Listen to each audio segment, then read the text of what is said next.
Welcome to Marketing Murder Mysteries. I'm your host, Michael Graham. Joining me as always is the gang from the Millennium Agency. Linda Fanaras is CEO and Chief Strategist. Hello, Linda. Hello, Michael. And our favorite bagger at the end of the shopping aisle is Rob Atkinson, who is also the Managing Director. Rob, paper, not plastic.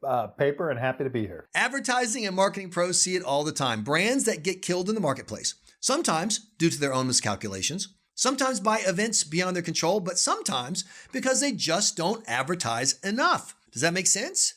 Every company needs to advertise, right?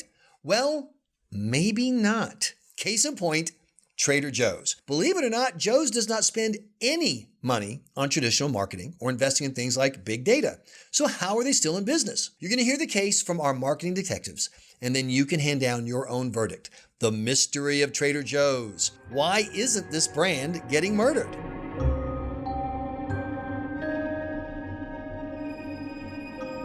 Walking into Trader Joe's is unlike walking into any other grocery store. From the Hawaiian shirt uniforms to the bright murals and welcoming store layout, Trader Joe's is truly one of a kind, and nowhere more so than in its marketing. Rob, tell me why Trader Joe's is different. So Trader Joe's is different on a lot of levels. And just consider a few of these facts. So Trader Joe leads in customer satisfaction and employee engagement. Again, no marketing. Trader Joe's unique approach to grocery shopping pays off with incredible loyalty with customers, which is amazing. And investing in employees' happiness creates a happy atmosphere at Trader Joe's, which they totally understands and translates into customer loyalty. And the store doesn't even have coupons, sales, or reward cards, but simply it's all about the customer experience. And so that's why they're really different, and they understand their audience and their market, and they do a great job at it. So, Linda, come on. Trader Joe's must spend something on advertising, right? Actually, I don't really think that they do. They don't run any standard digital ads or print ad campaigns. They have an in-house newsletter that they give out. They really don't do couponing.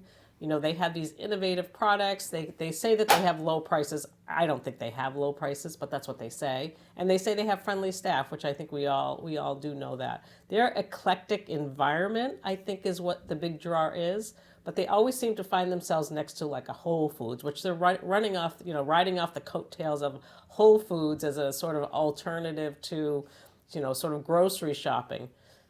I don't know. I think eventually it's going to catch up with them. They're at 13 billion now. They have 500 stores out there. I mean, eventually, unless they really step it up, somebody can come in and order, and also establish a set of grocery stores that have a very similar style that can put some advertising dollars behind it. But back specifically to the marketing part, Rob, they must do something for marketing. What do they do? They do. To her point, they do this in-house newsletter, which doesn't cost them anything. But where they spend a lot of their money, and they categorize this as advertising, is doing sampling in the stores. So when you go into a Trader Joe's, there's always somebody trying to feed you something, whether it's fresh produce or some new product. You're constantly getting fed there, and that sampling is considered marketing, and it drives store purchases through the roof.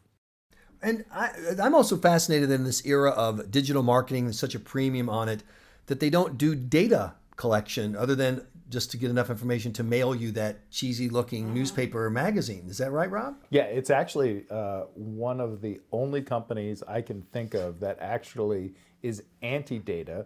And so they're not collecting your data at the checkout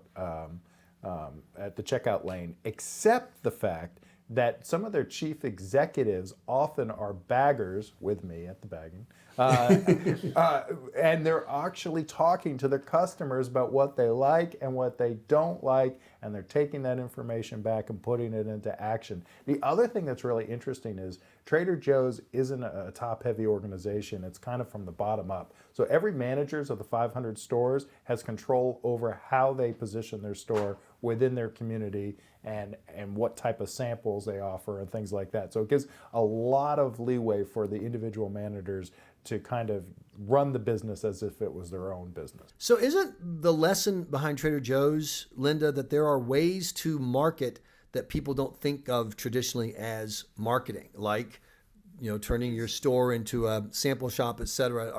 Are they offering a path for other businesses, or are they unique? What should we take away? I mean, I definitely think they're unique and they're lucky. I mean, they've they have a certain atmosphere within Trader Joe's that I think people like. It definitely Trader Joe's appeals to the tech savvy, maybe the 20 to 45-year-old person who's, likes something a little unique, maybe just different types of foods, unusual offerings.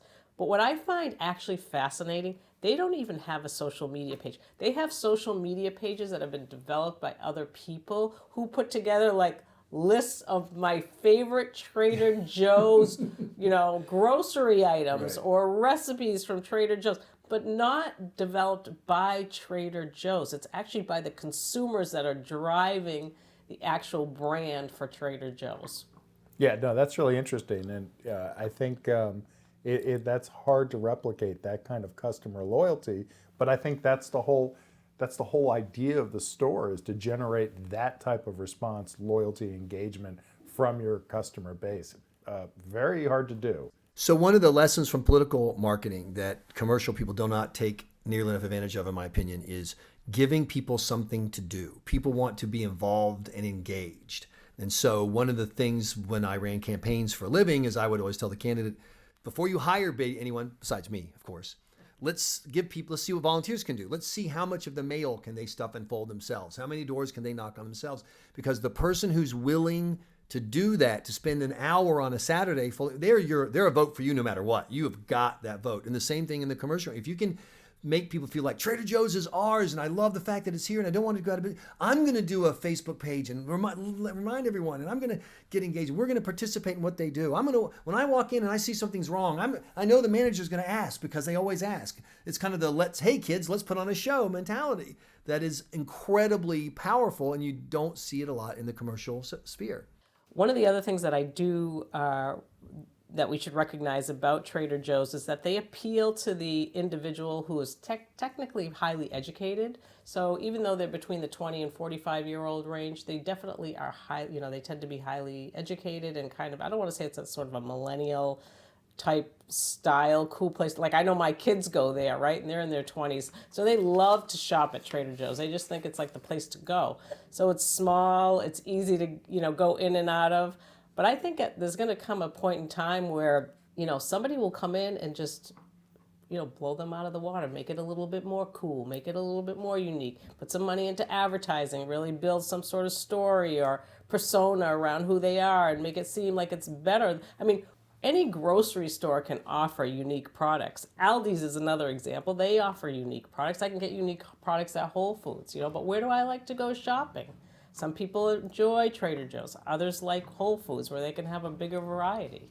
The other interesting thing about Trader Joe's is that when you finish the experience, it isn't until recently that they introduced paper bags at the checkout stand. Before, it was just boxes from the backs of all the products, and you put your groceries into these product boxes and take it home in a box, with no branding other than, tomatoes or whatever was on the side of it, which is brilliant though, because they're so far ahead of the curve, because they're so understanding that their customer doesn't want plastics and all these things. Even though there is plastic in the store, they do a great job at understanding the audience.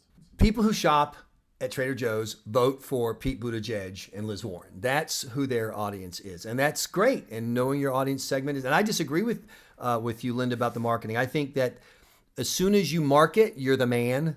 And we don't want to be the man. So if you did traditional TV ads, Trader Joe's, their audience would be put off by that. That's not who they want. Other consumers who have a life and just want to go in and buy stuff and have it be cheap, and they want it in a plastic bag because they got a lot of stuff. They don't want to go. They go like normal people like me to Walmart or a regular grocery store or whatever. And so I think this is a circumstance where if you understand your marketplace, you can use not traditional marketing. The fact that you don't do traditional marketing as a marketing tool, just like Liz Warren says, I don't take money from certain kinds of people. That sends a message to other people that makes them want to become her donors even more. It's the anti-marketing strategy. It's interesting. The other company that comes to mind in this whole conversation is Tesla, of course. They spend $0 on traditional advertising, but they do embrace big data. So they understand their customer. They know exactly what their customers buying, and they understand it in a very sophisticated way. But they have no CMO at Tesla. They have no ad agency, and it's really remarkable. I mean, the stock is bouncing up around close to 1,000 now, and some people say it could even go to $7,000 in the next couple of years, and that's all done without any advertising, all word of mouth. And that's the other important thing is Trader Joe's understands the second most important way to market in this world is word of mouth, and they do an excellent job at that because people like me go out and say, oh, I got this great dip the other day, you should try it, and it gets people into the store. Never underestimate the power of word of mouth. And never underestimate the power of the clock. And it tells us that it's time to wrap up this part of the Marketing Murder Mystery Podcast. Coming up next, your Marketing 101 Tip of the Week. And now it's time for our Millennium Agency Marketing 101 Tip of the Week. With us is Rob Atkinson. Rob, what do you have for us? So for this week, I want to talk about why explaining the value of a product is more important than listing the benefits of a product. So let me use an example of a client I have right now. So we have a client who loves to list on their webpage the product information. So it'll be like a Model X15 computer board with fan. But nobody is searching for a Model X15 computer board with fan. Instead, they're searching for the value that generates. So whether it's a point of display system or an outdoor kiosk, those are the kind of things that you have to make sure that you're listing on the website and your advertising to understand how the audience is generating interest in your product. It's not about listing the benefits, it's about listing the value. Instead of just simply listing this is what it does, or even this is what it does and how it could benefit you, it's here is the payoff of that benefit, that benefit, you can measure that benefit. It's whether you're going to live longer, you're going to be younger, you're going to save money, you're going to do this to bring that to the consumer's mind of what the real value of making this purchase is. Right, because ultimately some people don't understand what they need to do to be successful, right? And that's not the search terms that they're going to come up with. They don't even understand at that level what it is. I had a consultant once say to me, after 6 months you become part of the problem and you start, espousing the same stuff the company says, and you miss the point of what the consumer wants. And that's really important to understand what the consumer wants. And that's value. And so this consumer doesn't want the XJ275-8. The consumer wants, oh my gosh, my whatever is broken and I need to fix it. Right, and listing out exactly step by step how that's going to help solve my problem. Rob Atkinson and Linda Faneras are the stars of the Marketing Murder Mystery Podcast from Millennium Agency. Get more information at mill.agency. I'm your host, Michael Graham.